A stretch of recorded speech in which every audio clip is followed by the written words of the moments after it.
on a volcanic pot of rage. He shot a little old man in his trailer who was unarmed. Then why are so many people in town defending him? There were just people coming out of the woodwork saying, let this kid out of jail. The victim, a leader in his community. He was a pillar of it. He owned his own business. He was involved with the scouting. But hiding a dark secret. I just can't believe that I didn't see the signs. Was he the town predator? I looked over at him and I said, it happened to you, didn't it? Are we supposed to just turn our backs while this guy's going around and raping children? They were doing nothing. Aaron did something. A vigilante or a hero? He said that he wanted him to suffer like the people that he had made suffer for many years. He needed to be stopped. Breaking Point. Welcome to 2020 on ID. I'm John Quinones. Everyone has their breaking point, the moment when they can't take it anymore, and they do something they never thought themselves capable of. Aaron Vargas knows that all too well. He had struggled with a dark secret since childhood, until one February night when he erupted into violence. A man lay dead, and a community was forced to weigh one crime against another. As Chris Cuomo first reported in 2010, it would take months to unravel what had caused the tragedy, and even longer to determine if Aaron was truly to blame. At the end of this dark, winding road through the redwoods just outside the small seaside town of Fort Bragg, California, a single shot rang out in February 2009.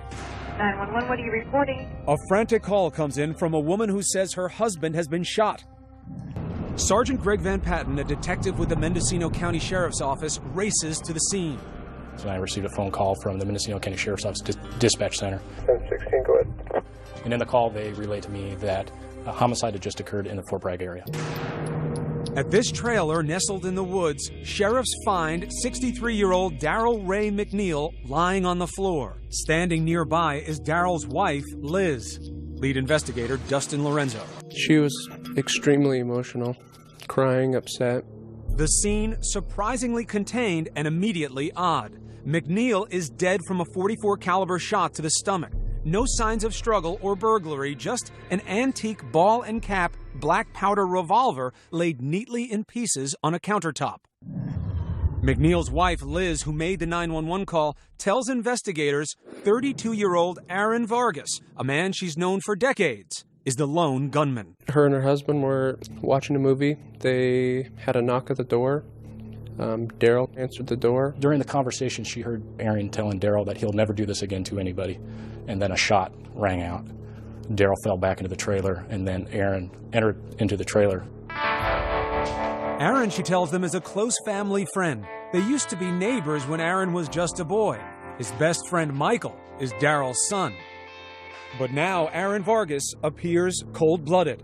At one point, Aaron actually got up, walked over to Darrell McNeil as he was lying on the ground, not saying anything after he'd been shot, and actually physically kicked his body. He wanted to stay at the trailer and ensure that Darrell McNeil died. He said that he had gut shot Darrell because he wanted him to suffer like the people that he had made suffer for many years. Then, Liz says, Aaron reveals a horrific secret he'd kept for 20 years. He then proceeded to tell Elizabeth that the reason why he had shot Darrell McNeil was because Darrell had molested him many years before. Aaron flees the trailer, and then the young father and part-time construction worker goes to the home of his parents, Bob and Robin Vargas. I got up and answered the door. He just stood there a couple steps in the doorway. So I looked back at him, and he said that he had shot Darrell and that he wanted to tell me he was sorry and tell me goodbye. Simple as that. Mm-hmm. Did he seem in shock? Definitely. He was in shock. And I just sat him down and put my arms around his neck. And that's when he told me Darrell had molested him. Aaron tells his parents the abuse started when he was just 11, during a fishing trip with Darrell and his friend Michael. Any question as to whether or not your son was coming up with a story about why he did it? No, Aaron's a very honest person. He's not going to make up a story about anything. Being abused is kind of a weird story to tell anyway. Could have come up with 100 other excuses. It's not something I don't think he ever wanted to tell anybody. The news is stunning. The revelation of the abuse and the sting of betrayal. Darrell, a man they counted as a friend. Darrell McNeil, who owned an appliance store frequented by everyone in town, was seen as an all-around good guy. Known as friendly and social, he volunteered as a big brother and led the local Boy Scout troop. To the Vargas family, he was a kind and generous neighbor. He seemed like a straight-up guy. Trusted part of the community? Right. You never heard him cuss. You never see him drink. Never saw him angry. Always friendly. I just can't believe that I didn't see the signs. I just can't believe I didn't. You feel that you should have seen this? I do.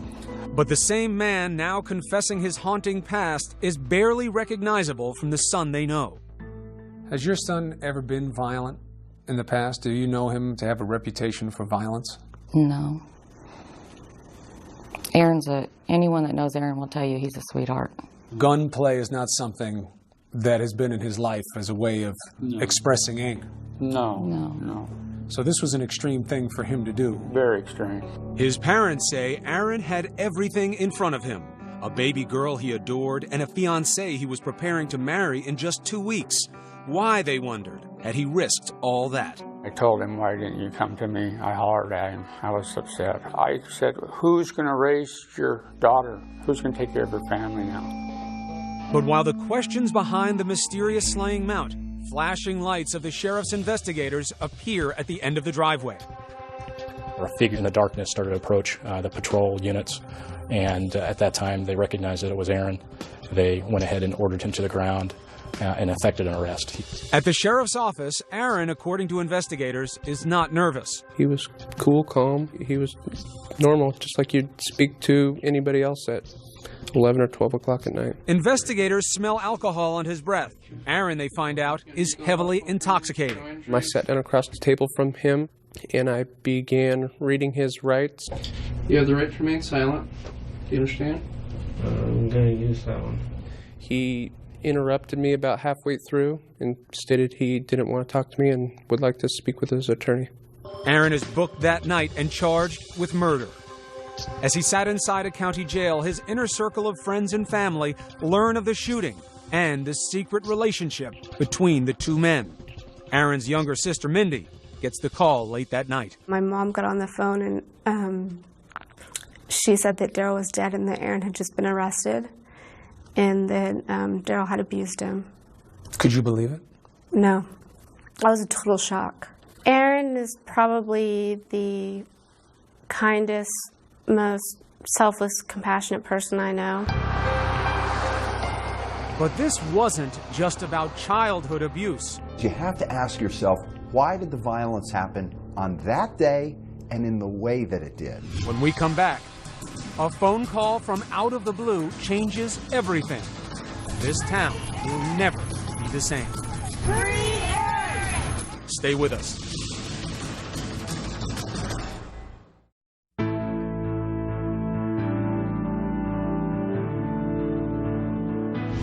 Aaron Vargas, known for his gentle nature, has shot and killed a man considered to be a pillar of the community. He's confessed to the murder, but claims Darrell McNeil had been abusing him since childhood.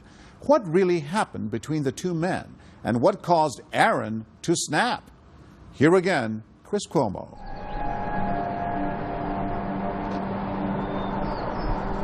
It was the kind of headline that rocks a city no matter how big or small. Murder, molestation, a grown man hunts down his abuser. Rumor and speculation spread through the streets, confusion over Aaron Vargas' story, and condemnation for his actions. But to the district attorney's office, which charged Aaron with first-degree murder carrying a sentence of 50 years to life, this case is cut and dried. The bottom line is the law is very clear that when you do this, there have to be ramifications.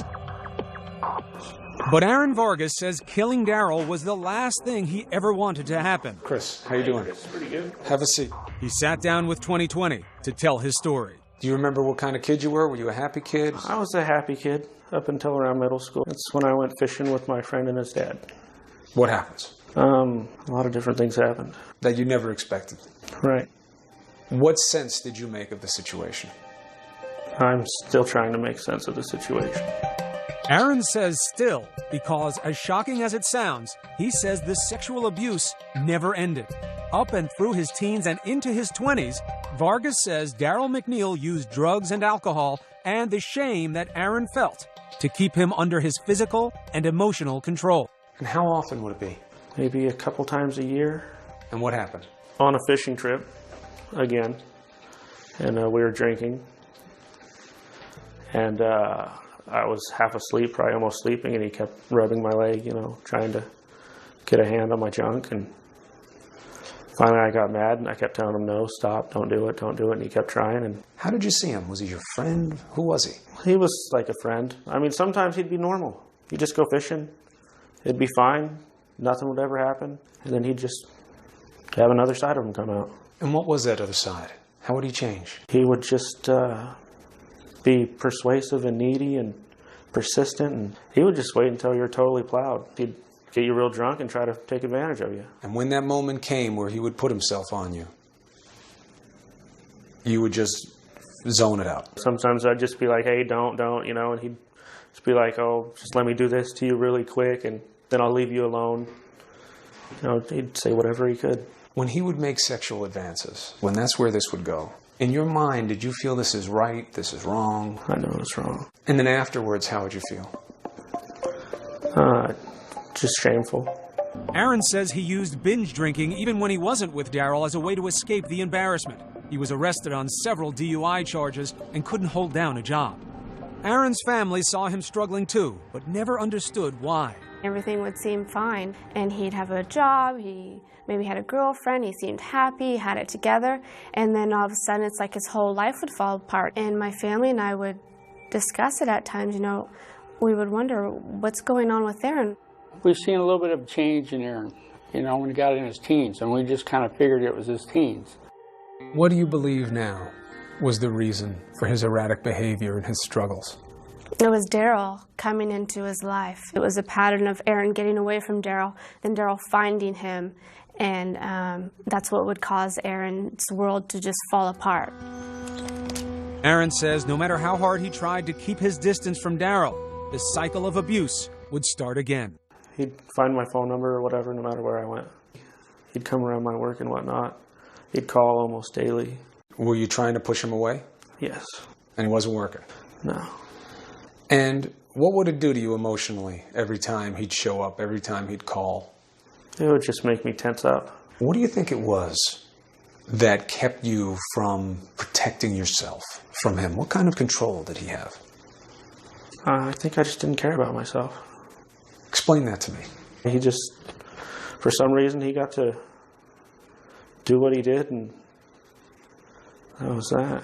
If somebody came up to you and pushed you in the chest, and you didn't know them and you didn't like it, yeah, right, they were going to have their hands full, right? But there was something about this man and what he could do to you that made you somewhat powerless? Yeah, I know. It still doesn't make sense to me. Sometimes I guess people can take control over you in ways that you would never imagine.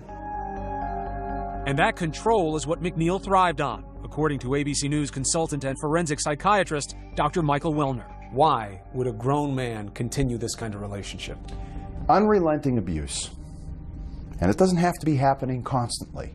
You take someone who's vulnerable and you get them formative and you attach them all through their development and you get in their DNA. And that's how you have people who, even in adulthood, are doing things totally unacceptable to them, and yet at the same time, they're powerless to break away from it. I think the sexual hook for McNeil, it wasn't only about the child, but it was about that sense that I can have someone who's a big, strong adult, and I still have him in the palm of my hand. That is the mindset of the psychological sadist.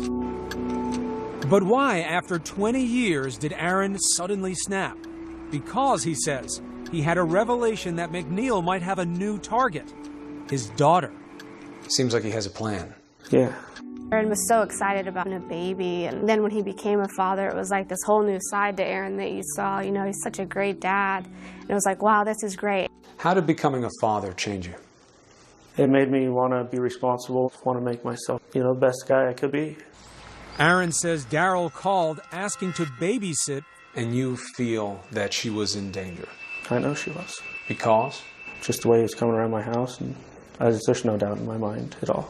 What was the nightmare for you? Oh, if he came around when I wasn't there, he'd, touch my daughter in some funny way when she wasn't being guarded. That wasn't the only thing weighing on Aaron's mind. The biggest catalyst may have been a phone call that came out of the blue from his best friend Michael, Daryl's son. He was just distraught and he was out of sorts. Michael tells Aaron he believes his father used him to get to his friends. The two men met here with Daryl's stepson, John Clemens. For the first time in their lives, the three grown men open up about their childhood secrets. I hated him. Never forgot about what he was doing to me. John Clemens says the molestation by his stepfather started around age 10 and continued until he was 14, when he decided to stand up to him. I finally realized that what he was doing to me was wrong. I basically told him if he ever touched me again, I would beat the crap out of him. While the two brothers, John and Michael, speak, Aaron quietly. I looked over at him and I said, "It happened to you, didn't it?" Aaron didn't say anything. He nodded his head yes. This was the first time you had ever heard that you weren't alone, right? Right. And this would also be the first time that you would ever admit that you were a victim, right? Yes. Aaron says he was in a state of shock for 2 days after that meeting and finally went fishing to clear his head. He would have a few drinks. A few would turn into many. I decided to go say something to him. And you bring a gun? Yeah. What happened when you knocked on the door? I remember showing him the gun and tell him, "Listen, I'm not joking. So you're going to stop doing what you're doing and you're not going to hurt anybody anymore." You didn't go there to kill him? No. Why not? After everything he had done, the fear of your own kid, you didn't think it was going to stop? It's not up to me to decide someone's fate. That said, he wound up fatally shooting Daryl McNeil. Aaron insists it was an accident, but says he can't remember how it happened. So the gun goes off. What do? Did you try to help Daryl? I was more concerned about what was wrong with Liz. Well, you know what was wrong with Liz. You just shot her husband. But why didn't you try to save the man on the floor if you didn't want to kill him? He just didn't seem important to me at the time. But there was something important about Daryl McNeil's murder, more than Aaron could ever imagine. There were 12 other people who wanted their fingers on that trigger. And there was more. There were more Aarons out there, right? Right. In the eyes of many, Aaron Vargas is about to go from killer to hero. Stay with us.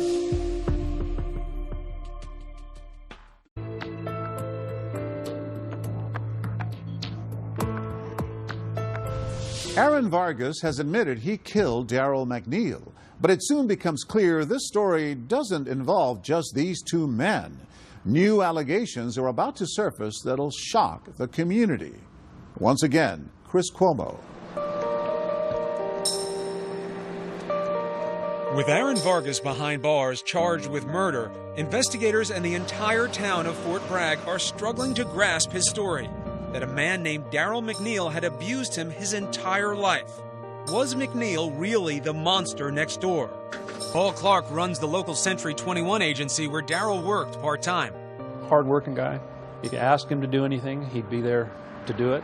The neighbors asked, "Well, you knew, didn't you?" And, "Know what?" "No." I moved here in 1976 and been around, and until the day after, never a word. But Aaron's story was about to get a lot more believable. Within days of the arrest, the phone at the Vargas family home starts ringing. The stories on the other end of the line are from men who knew Daryl, confessing that they too had been abused. Now in their 30s and 40s, each had kept the secret for decades. One of the first calls comes from Todd Rowan. What did you think when you heard about the Aaron Vargas situation? There was some relief there. Nobody's going to get hurt anymore. Why was it important for you to come forward? The guilt. Of what? Of knowing what this man had done to me. Who was this man? Daryl McNeil. And what had he done to you? Molested me. Sexually molested me. He knew what he was doing. He knew exactly what he was doing. And I knew it was wrong. But how can something that feels so good be so wrong? Todd was part of the Boy Scout troop led by Daryl within the Fort Bragg Mormon Church. He says the abuse started at age 15 and went on for 6 years. I didn't develop normally because that preyed upon me. I carried it for a long, long time. And what would he wind up taking from you? My whole life. Mindy Galliani, Aaron Vargas's younger sister, says stories like Todd Rowan's, 12 in all, trickle back to their family. It was hard to believe. Just when we thought things couldn't get any worse, we would find something else out. That something came from inside Daryl's own family. Remember John Clemens, Daryl's stepson, who met with Aaron just 3 days before the shooting? John's mother and Daryl's ex-wife, Ginny Cotilla, learned of her son's abuse in the early 90s. Enraged, she went straight to the Fort Bragg police. They told me that the statute of limitations was up at that time and that I would have to find someone that was younger. So that's when I went around and started asking people that we knew if anything had happened to other children. One of those people was Irene Durrigan, the older sister of Jamie Specie, who'd been taken under Daryl's wing as part of the local Big Brothers program. At first I thought maybe she was a vindictive ex-wife. It wasn't until that Jamie came to my house and I asked him point blank. And he broke down and told me what had happened to him. From age 9 until 17, Jamie claimed he had been molested by Daryl on fishing trips. Jamie was the one that was the youngest, and as he got older, his moods changed. He couldn't deal with life. Irene tried to convince her now 23-year-old brother to go to the police, but he refused. Jamie said, "No, I can't." And I was like, "Why not?" And he said, "Because I don't want to be labeled." But Daryl's ex-wife Ginny was determined to collect more evidence. She says she even searched Daryl's home and made a shocking discovery: nude photos of young men and boys. Who takes a picture of a nude male with an erection? You don't do that. You don't do that unless something's wrong, something's going on. Armed with the photos and Jamie Specie's name, she returned to the police. I did what you're supposed to do. You go to the law. So I went to the police department with him. And I was told it wasn't enough. And the police officer told me I needed to be careful about what I said because I could be sued for slander. Fort Bragg police have told Aaron's attorney there is no record of Ginny's complaint. But that doesn't sit well with Todd Rowan, who did file a report 8 years before the shooting. July 24th, 2001. You go to the police. What did the authorities do? They took the report and wanted me to go undercover and befriend one of the kids that was working for him at the time and help them do kind of a sting operation, so to speak. What happened? I couldn't do it. Why not? I didn't want to confront him. My stomach would almost induce vomiting when I saw him in later years, or even 6, 7, 8 years ago. Todd says after he refused, his complaint was dropped. Why do you think nothing was ever done with McNeil in this community? Because he was a pillar of it. He owned his own business. He was involved with the scouting. He was involved with Big Brothers and Big Sisters organization. Wasn't that even more reason to come after somebody that sees a predator? When he played the game and he made himself look out to, you make yourself out to look this grandiose, generous, caring person, they're not going to look at you for a second. If the police had done something, Jamie Specie's brother and sister say, Jamie would never have reached his own tragic breaking point. In 2006, when Jamie was 37, he came to his brother Richard panicked, saying Daryl was attempting to contact him. He says, you know, this man keeps bothering me. He keeps threatening me. He says, you've got all my guns in your safe. I need one of my guns. I should have saw it. 4 days later, he shot himself in the head. I didn't listen. But now the entire community was listening, and one after another, alleged victims of Daryl McNeil were stepping forward. The stories do sound very similar when you read through the declarations. Yeah, they do. What does that mean to you? It means that Daryl had this way of preying on these victims, and he had mastered that, and he would do it over and over. You know, it's one thing when someone's a pedophile, and you can see that they target the young, and they target a certain age group and a certain look. But these people were targeted for collection, preying upon the young and holding on to them through their adolescence and into their adulthood. He was very manipulative. He used his home as a place for these kids to come to and get away from mom and dad, you know, take drugs, drink alcohol, party, and do sexual favors. And pretty soon, these kids become unable to do anything. But they had feelings about it, bad feelings, angry feelings, but they kept them under control, and he softened those feelings in very positive ways, and that was part of how he groomed and manipulated these victims even after they became men. First, Daryl's secret web of abuse. Now, missed opportunities by police. This is Mindy Galliani. Mindy takes the outrage public. About the radio program. Any t-shirt orders?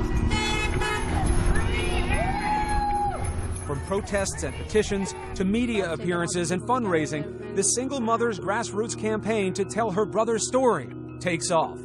Tom Hudson, Aaron's defense attorney, couldn't believe it. The community just stood right up. And next thing you know, the family and their friends are out on the corner with signs, and people are coming over to them. I've never seen it before. Never, just people coming out of the woodwork.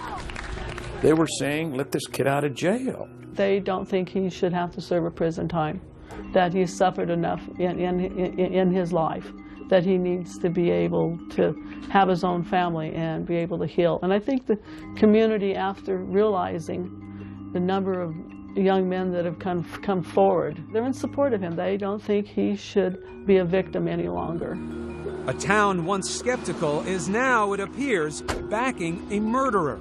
But not everyone in Fort Bragg is ready to parade Aaron through the streets. There is always two sides of a story, and there is another side to the story, for sure. What was the relationship between these two men really about? That's next.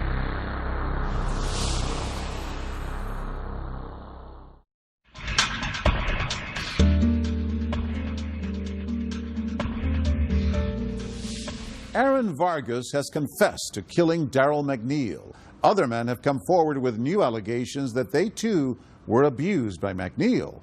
And many in the community are taking Aaron's side.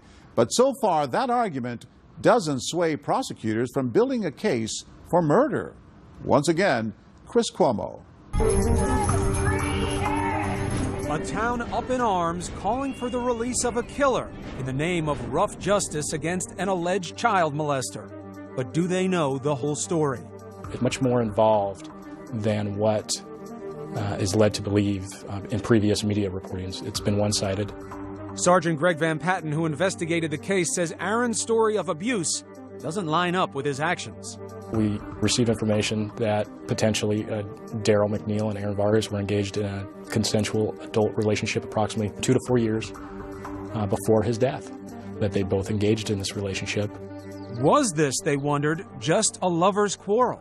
Did it sour at one point because of the molestation, or did it sour because of other issues within that relationship? I hear that a 20-something-year-old is having some kind of friendship/sexual relationship with another man. What do I think?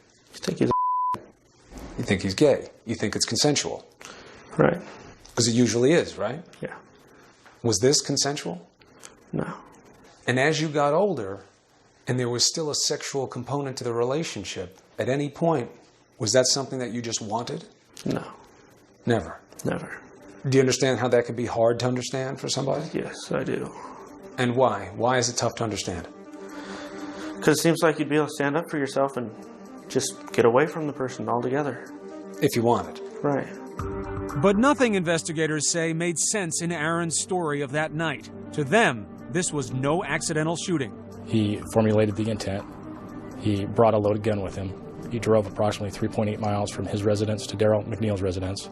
He knocked on the door, made a statement to McNeil to the effect of, "You will never hurt anybody ever again," and killed Daryl McNeil. This was a planned event. He executed what he planned to do, drove away, went to his parents' house, and waited for law enforcement to show up. He turned himself in, and he was willing to roll the dice to see what happened to him. Assistant District Attorney Beth Norman says statements made by the only witness, McNeil's wife Liz, led to only one conclusion. Aaron was there that night to take Daryl down. And she's real clear that as he lay dying there, she had her cell phone. She wanted to call for help. And he was real clear, no, you don't do that. Did Aaron seem remorseful? Like this was an accident? Oops, I'm sorry? Not at all. Not at all. Did it seem to her that this is what he wanted to have happen? Yes. And she recalls him very clearly saying he was glad he did it. He was glad he gut shot him. He was glad that he was suffering. She recalls him at one point in time kicking Daryl while Daryl was laying there dying. The word vigilante they put on him, somebody who has taken the law into his own hands. Does that fit here? I think it does. I really do. Because I've always felt right is right and wrong is wrong. And he was pushed in a corner. Now, the part of that word that you don't like, Robin, is that you don't think it fits. I don't think he consciously made a decision to take this into his own hands. I think he just mentally broke because he was pushed so hard by Daryl. He would not leave him alone. Aaron's defense attorney says the prosecution was overzealous. There was really no excuse to have to charge that as a first-degree murder. It was obvious from the night for February 8th and the morning of February 9th that Aaron was there to see McNeil because McNeil had molested him and molested other people, and he was afraid he would molest his daughter and continue molesting young people in the community. Dr. Michael Wellner agrees. He made no effort to avoid being detected, and that is what you see in someone who actually does snap. Wellner believes Aaron now knew the power of the puppet master that had controlled his life, and none was beyond his reach. You ever heard of a situation like this before where a man has another man having this kind of physical and emotional control over them for this much of their life? I haven't heard of a situation like this, but having heard about it, I reflect on whether the reason I haven't heard about it is that the McNeils of the world are just so good at it that we never find out. What do you think the impact was for Aaron Vargas of meeting the other men who came forward with the same type of horror story that he had lived? I think that conversation was a catalyst. I think there was something about taking in the story of these other victims that heightened for him his own helplessness, the scope and success, really, of McNeil's preying on others, and underlined the urgency of the threat to Vargas's daughter. And he wasn't strong enough to do something for himself, but when it came to his kid, that extra motivation, that extra fear, put him in a condition where he could act. Think about it as a father. What would you do for a kid? Anybody who's been a parent can relate to that. Would you die for your child? Hell yeah. A psychologically tortured defendant, a town asking for his release. The case against Aaron Vargas is turning into a public relations nightmare for the prosecution. What did you think about how the community took a turn toward Aaron Vargas in this situation? That was difficult for us. I mean, we had to keep going forward because we know legally what we have to do. And there's an even bigger problem. Some members of Daryl's own family seem to support Aaron Vargas.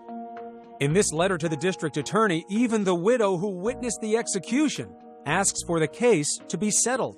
She misses her husband, and she is not happy that he's not around, though she understands how it all played out. She thinks the most important thing for Aaron would be to get counseling and then try and make a happy life for himself. Were you surprised when people with the name McNeil and who were related to Daryl McNeil came forward and said, I know what he did. I know why Aaron did this. I support Aaron? I wasn't surprised by that. I assumed that that's what would happen from the beginning. Why? Because I know how well they know Aaron. Aaron grew up around them. What do you think's going to happen? I'm hoping that we get a jury that we can educate on all these psychological issues, a jury that's compassionate, that doesn't just see these issues in black and white. And I'm hoping that they'll see that the right thing to do is to let Aaron get help. What is right in this situation? What is the right thing to do here? Aaron needs to be home. He needs to be in counseling. He needs to be with his family. He doesn't need to be locked up. It's not his fault. But how would a jury see Aaron? As a father desperate to protect his family from the nightmare he endured? Or as a calculating killer who took things too far? Stay with us.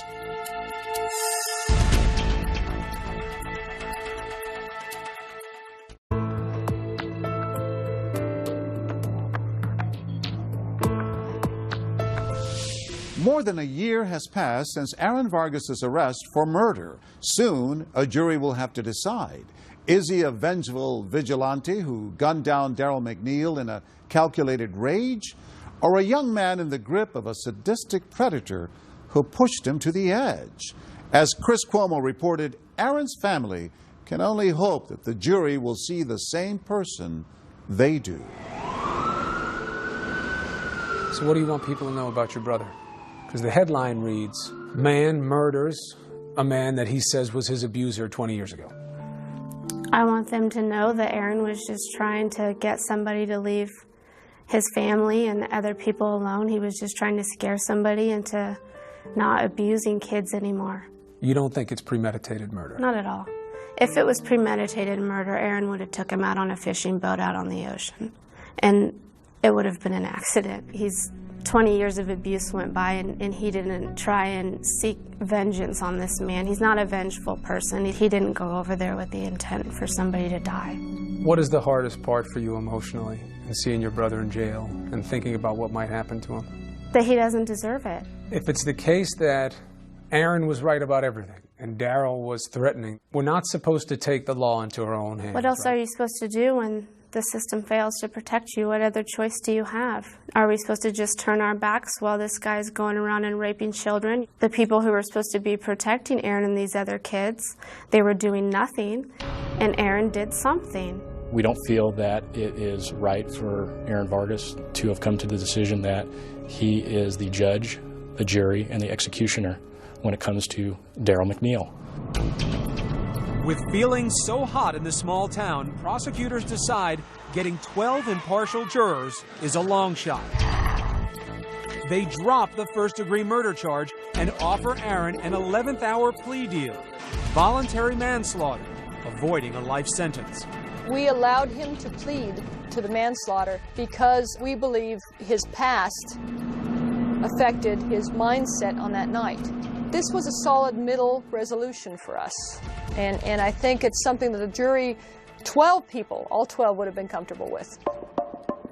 Suddenly, all of the anxiety, all of the frenzied efforts to prepare for trial were over. But the questions a jury might have answered remain. I think everybody's been victimized at one point in their life. And at one point, are we going to say that it's acceptable for you to go out there and take another person's life because of something bad that's happened to you? And there is a criminal justice system. There's a reason why there is a criminal justice system. So I wouldn't call him a hero, but that's just me personally. You see yourself as a hero? No. Are you a vigilante? No. Just somebody that wanted a guy to stop. He couldn't be stopped. You really believe he could not have been stopped any other way? Not unless the police would have arrested him. You didn't give him the chance, though, did you? They had plenty of chances. So do you believe you belong here? No. Why not? Because if the law doesn't work, it doesn't work. Why you? Why do you get to decide just because the system's broken? The system you did not go to, by the way. Right.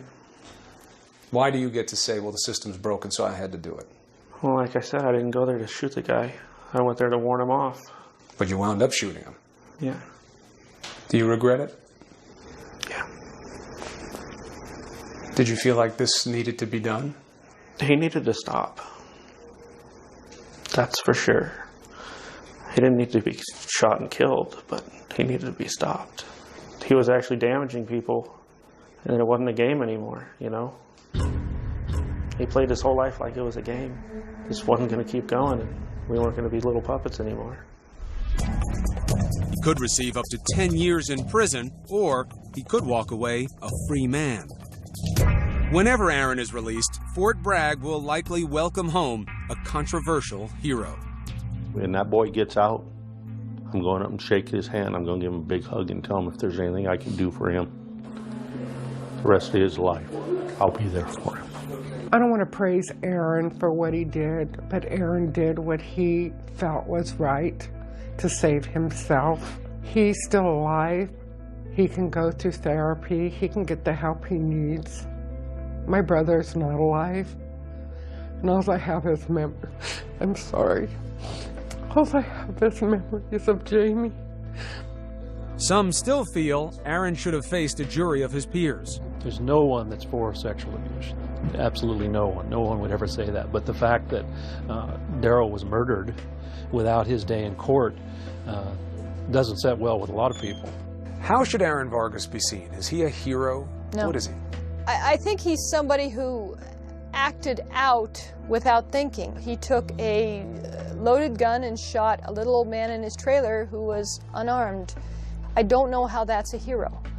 Aaron's sister Mindy doesn't see her brother's plea deal or sentencing as an ending, good or bad. To her, this is just the beginning of a long road to recovery.